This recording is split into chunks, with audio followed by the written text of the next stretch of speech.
Yo, what is up YouTube? My name is Aaron, and today you're going to be looking at the last half of the big 97 game Tyler and I did a few months ago.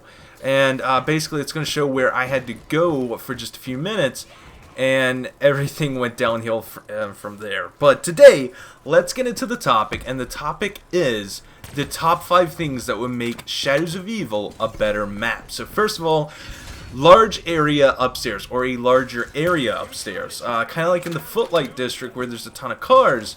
I wish maybe half of those cars were gone, and it was something like down here. Like, as you can see, this is a nice circle room. It's good for training.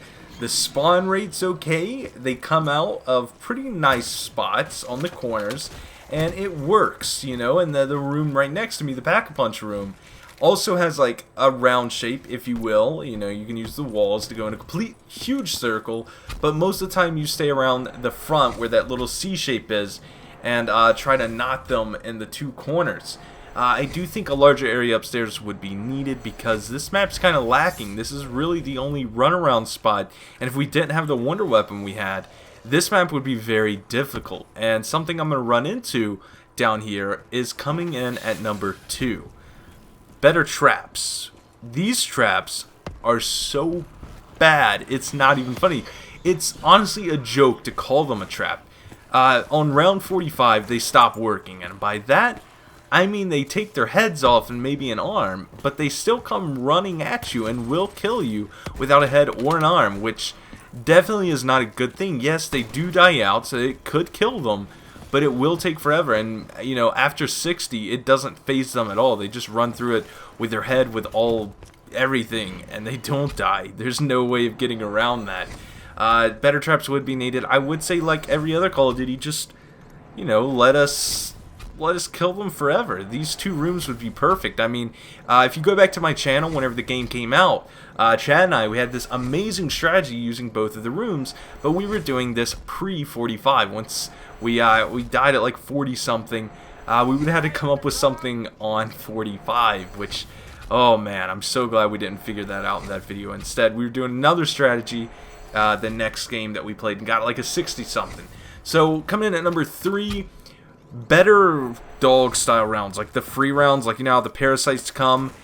They come 1 in every 10 rounds, and it could be pushed up to like 12 rounds without them, and that's not acceptable when going for high rounds, because on high rounds timing starts becoming an issue. I'd say anything past 60, you're putting some real time into the game, and especially if you're getting up into the 80s or 90s, rounds last forever, and it's really good to have a free round every 5 rounds. I think that's something that should be mandatory in all maps, because otherwise it's just too time consuming not to put that in retrospect. The rounds that we're on right here, the round 90s, we would be shaving close to 3 hours or more off the entire set.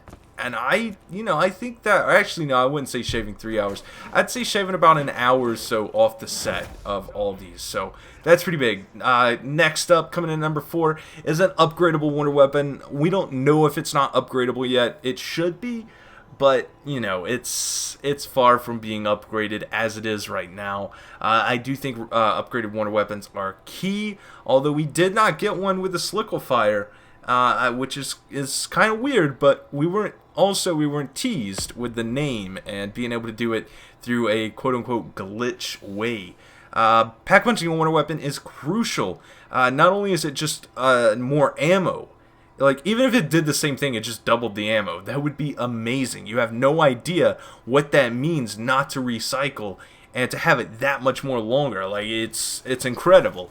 And I don't really know the reason why they would take that out. Not too sure why at all. And coming in at number 1 is a more conventional map layout. So as you know, the map's broken off in a weird way. It's kind of like arms that extend from a center body almost. And it works for this map, but any other map it wouldn't work as well. I don't technically like it. I do think if it was a little bit more conventional, like you didn't have to go through the like little circle in the middle, you could kind of cut, and there was different lines to go to each one. You didn't have to go through the front gates to get into each district. I think it would work out a lot better. Maybe like even some side alleys that connected the two. something like that. Just add a little bit more playable area to this map.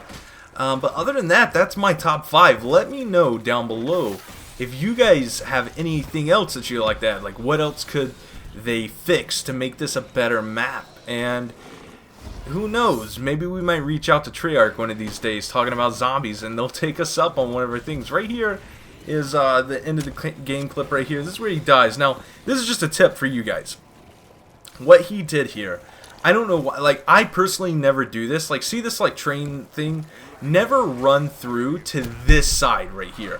For whatever reason, you always get trapped right there. He even shot, but he still died from it, which is weird. Hope you guys enjoyed this video. My name is Aaron. I will see you tomorrow with a brand new commentary. Peace.